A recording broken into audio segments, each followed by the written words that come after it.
नमस्कार, आप देख रहे हैं 4 PM। मैं हूं आपके साथ सिमरन। महाराष्ट्र में इसी साल विधानसभा चुनाव हो रहे हैं, जिसको लेकर सभी पार्टियां विधानसभा चुनाव की तैयारियों में जुटी हैं और सभी पार्टियां अपने अपने जीत का दावा कर रही हैं। महायुति में सीट बंटवारे को लेकर, सीएम चेहरे को लेकर राजनीतिक हलचल तेज हो गई है। विधानसभा चुनाव से पहले महाराष्ट्र महायुति में सीएम को लेकर पोस्टर वार शुरू हो गया है, जिसने बीजेपी की परेशानी बढ़ा दी है। आपको बता दें कि महाराष्ट्र की राजनीति को लेकर दिल्ली हाईकमान ने आदेश जारी कर दिया है कि कोई भी नेता पार्टी विरोधी टिप्पणी करने से बचे। इस बीच शुरू हुए पोस्टर वार ने महायुति में राजनीतिक हलचल और तेज कर दी है। इस लिहाज से महाराष्ट्र का चुनाव जीतना बीजेपी के लिए पहले से आसान नहीं था, वहीं पोस्टर वार से और कठिन होता दिखाई दे रहा है। मोदी की राजनीति के खिलाफ पहले से ही देश की जनता थी। मोदी ने अपने कार्यकाल के दौरान सिर्फ फोटो खिंचवाने का काम किया है और हर जगह, हर गली, हर मोड़ पर मोदी के पोस्टर आज भी देखने को मिल रहे हैं। मोदी अपनी योजनाओं का झूठा प्रचार करने में माहिर है, लेकिन जितनी भी योजनाएं जनता के लिए बनाई गई हैं, उसका लाभ जनता को भी मिल भी नहीं पा रहा है और मोदी अपने फोटो लगा करके अपनी लोकप्रियता बढ़ाने में लगे हुए हैं।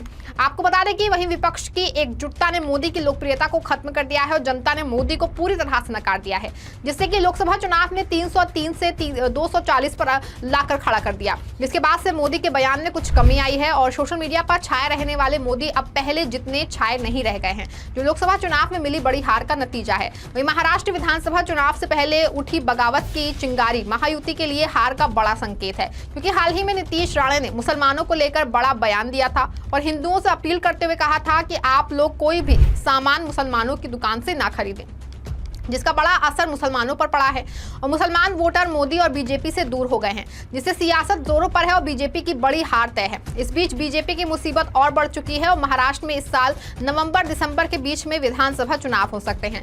इन चुनावों को लेकर सभी राजनीतिक दल अभी से कमर कस चुके हैं। इस बीच महायुति में सीएम पद की दावेदारी को लेकर खींचतान चल रही है। बता दें कि बाराबती में उप मुख्यमंत्री अजित पवार के भावी मुख्यमंत्री वाले पोस्टर लगाए गए हैं।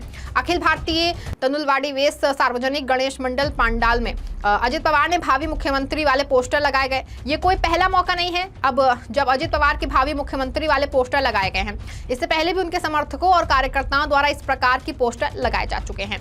बता दें कि हाल ही में महायुति के भीतर कलह की खबरें सामने आई थी। इस बीच बीजेपी के राष्ट्रीय अध्यक्ष जेपी नड्डा ने महाराष्ट्र भाजपा इकाई को महत्वपूर्ण सलाह दी है और उन्होंने गठबंधन सहयोगियों की चिंताओं का समाधान करने के लिए भी कहा है, ताकि चुनाव में महायुति को एकजुट और मजबूत रखा जा सके। और उन्होंने महाराष्ट्र भाजपा को बड़े भाई की भूमिका निभाने को कहा है।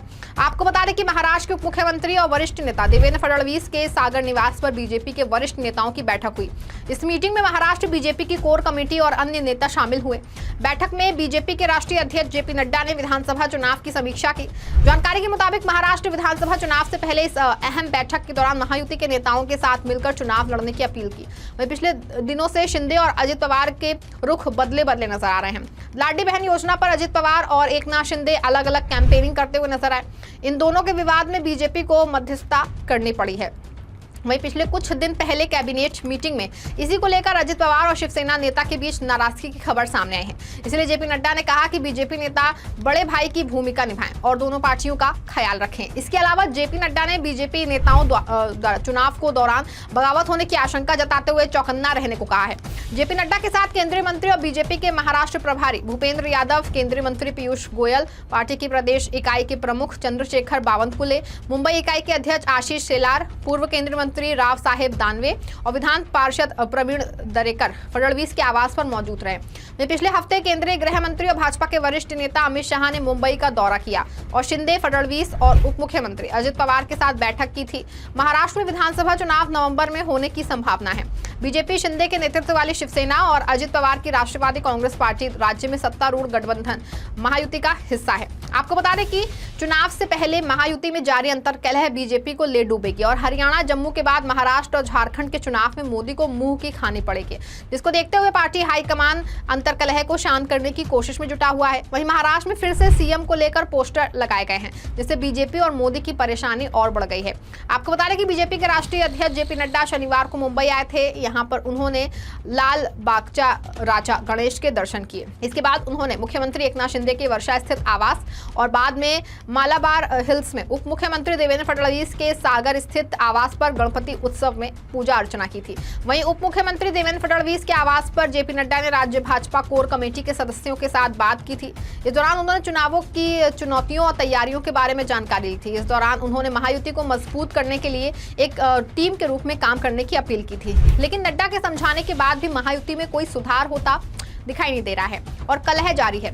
अभी तक सीट बंटवारे को लेकर हलचल तेज थी, तो वहीं फिर सीएम चेहरे को लेकर हलचल तेज हो गई है।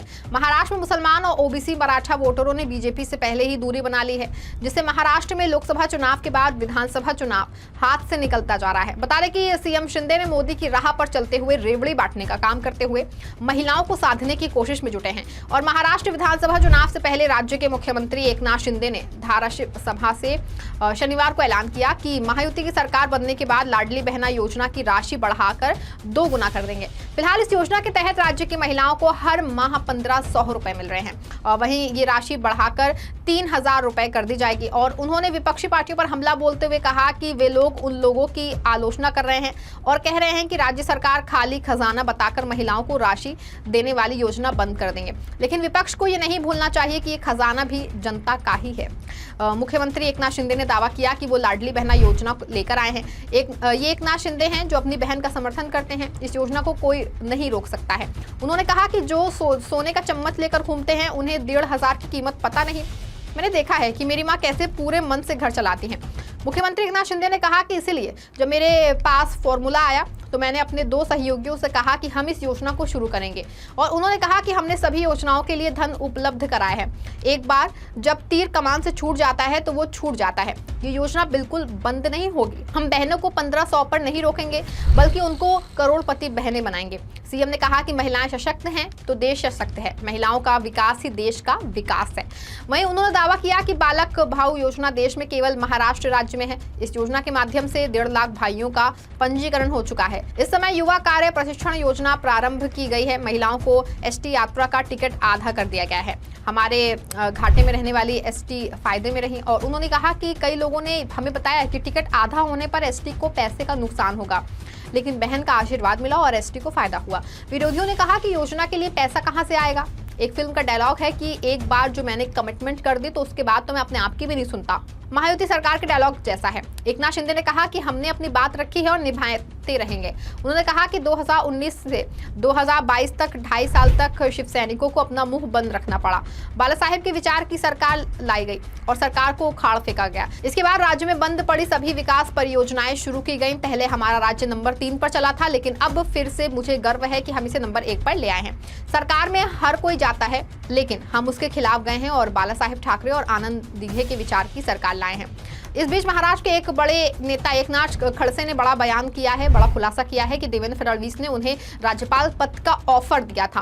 फडणवीस ने कहा था कि वो पूरे मन से प्रयास करेंगे। एकनाथ खड़से ने कहा है कि उन्होंने बीजेपी में शांति होने का फैसला इसलिए किया क्योंकि दिल्ली में वरिष्ठ नेताओं ने उन्हें बुलाया था। एकनाथ खड़से ने कहा कि देवेंद्र फडणवीस ने एक दिन मुझे फोन किया और जैसे कि आप कहते हैं कि पंकजा मुंडे को न्याय देने की कोशिश की, उस वक्त हम दोनों ही थे। देवेंद्र फडणवीस ने मुझसे कहा था कि नाथा भाऊ, मैं राज्यपाल पद के लिए आपकी सिफारिश करता हूं। मैंने कहा कि देवेंद्र जी सच बताइए, आपने मुझसे कई बार कहा है कि ये करेंगे वो करेंगे, लेकिन कुछ करते नहीं है, इसलिए मुझे विश्वास नहीं होता। खड़से ने कहा कि मुझे नहीं पता कि आगे क्या हुआ, लेकिन देवेंद्र फडणवीस ने मुझे आश्वासन दिया। ये 2019 की बात है। खड़से ने आगे दावा करते हुए कहा कि जिस वक्त मैंने भारतीय जनता पार्टी में शामिल होने का फैसला किया, उस दौरान मैं बीजेपी में शामिल नहीं होना चाहता था। दिल्ली में वरिष्ठ नेताओं ने मुझे बुलाया। जब मैं दिल्ली में था तो जेपी नड्डा और विनोद तावड़े की मौजूदगी में बीजेपी में एंट्री हुई। इस मौके पर रक्षा खड़से भी मौजूद थे। आपको बता दें कि एकनाथ खड़से ने कहा कि उस वक्त उन्होंने मेरे गले में बीजेपी का पट्टा डाल दिया था। इस घटना के 5 से 6 महीने बाद भी बीजेपी ने मेरी एंट्री की घोषणा नहीं की। मैं अभी भी इंतजार कर रहा हूँ, लेकिन अभी तक कोई घोषणा नहीं हुई है। वहीं खड़से ने आगे बीजेपी पर हमला बोलते हुए कहा कि मैंने कभी नहीं कहा कि मैं एंट्री लूंगा। मुझसे कहा गया कि आप आ जाओ, जिसके बाद मैं शरद पवार और जयंत पाटिल से चर्चा करने गया। 40 साल तक बीजेपी के लिए काम किया, पार्टी के लिए पूरा महाराष्ट्र जीत लिया। इतना सब कुछ होने के बाद भी आपसे मुझे बीजेपी में शामिल करने के लिए कहना मेरे लिए बहुत अपमानजनक है। आपको बता दें कि ओबीसी के बड़े नेता खड़से की नाराजगी बीजेपी के लिए बहुत भारी पड़ेगी और महाराष्ट्र में महायुति की बहुत बड़ी हार होगी। इस खबर में फिलहाल बस इतना ही। ऐसी तमाम राजनीतिक खबरों के लिए जुड़े रहें और देखते रहें 4 PM। धन्यवाद।